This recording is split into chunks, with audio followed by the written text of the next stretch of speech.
Let's talk about being an architect, but, not for buildings. I'm talking about your relationships at work. It's this really powerful idea that we can actually design, build, and even renovate our professional connections. So yeah, let's jump right in and see how you can become the architect of your own work life. You ever feel stuck in a work relationship? I mean, we've all been there, right? That one connection with a manager, a teammate, a colleague, and it just feels, stuck. It can be tense or unproductive or just awkward. It's totally draining, and it makes your whole job feel about 10 times harder than it should be. So, here's the thing. What if the fix isn't about them? What if it's not about sitting around waiting for the other person to change? The real power, the real starting point for any kind of shift, it's right inside your own perspective. It's a total shift in how you look at things, and honestly, it's where we start drawing up our blueprints. Okay, so before we get into the how, we've got to understand the why. What are the stakes here? Because this isn't just about, getting along better at the office. It's way bigger than that. It's about being more effective. So let's call this first big idea the connection challenge. I want you to really think about this for a second. Your work relationships, they are not just some nice-to-have fluffy thing. No way. They are a massive driver of success. They have a direct impact on the actual results, the bottom line. And think about team dynamics. Good relationships mean things just flow. Productivity goes way up. And honestly, your own career, your personal effectiveness, is pretty much defined by how well you can navigate all these connections. Okay, so if these connections are so vital, where do we even begin? How do we start making things better? Well, the answer isn't in some big meeting or a carefully crafted email. Nope. The first key, it's right between your ears. It is all about your mind. I know this sounds almost too simple, right? But it's actually incredibly deep. Think about it. The stories you tell yourself about your colleagues, your assumptions, they literally create the reality of how you interact with them, Like, if you walk into a meeting expecting it to be a fight, chances are it's going to be a fight. This one idea is the bedrock for everything else we're about to talk about. So here's the big takeaway for this first key. Before you do anything else, before you try to change even one little interaction, you have to look inward. You have to check your own mindset. Are you approaching things with curiosity or with judgment? Are you assuming good intent, or are you already suspicious? Getting a handle on your mindset, that's step one.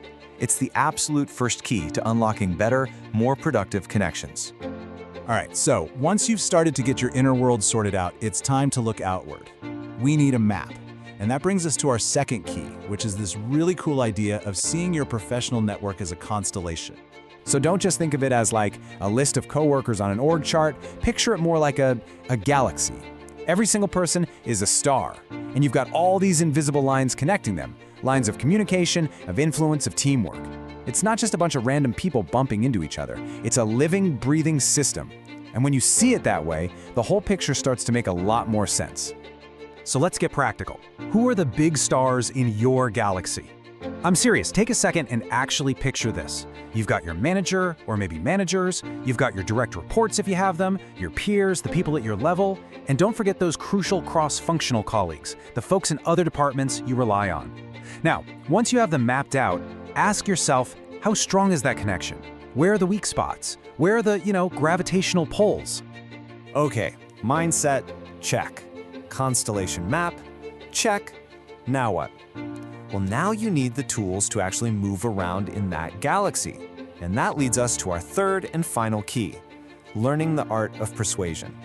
I know. That phrase, manage your colleague, sounds a little weird, right? But listen, this isn't about trying to be their boss or telling them what to do. Not at all.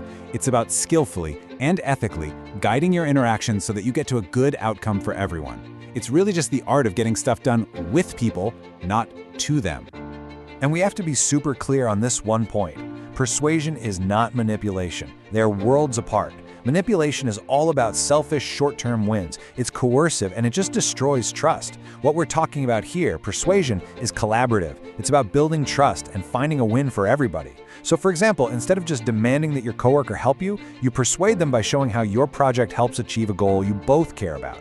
See the difference? It's about finding that mutual benefit that actually strengthens the relationship. All right, let's pull all these threads together now. When you combine these keys, you're not just reacting anymore. You're stepping into a whole new, empowered role. You become the connection architect. So here it is, your blueprint, your 3 keys to connection. Step 1 is mastering your mindset. That's your foundation, right? Every great building needs one. Step 2, you map your constellation. You've got to know the layout of the land before you can build. And then, step 3, you practice ethical persuasion.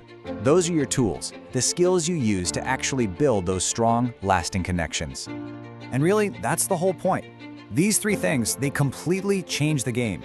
You're no longer just getting bounced around by difficult dynamics. You are proactively designing better, stronger, and honestly, more fulfilling relationships at work. You are the architect. So, I'll leave you with this one last question to chew on. Think about your map, your constellation. With this new mindset, with these tools ready to go, who's first? Whose connection are you going to start strengthening today?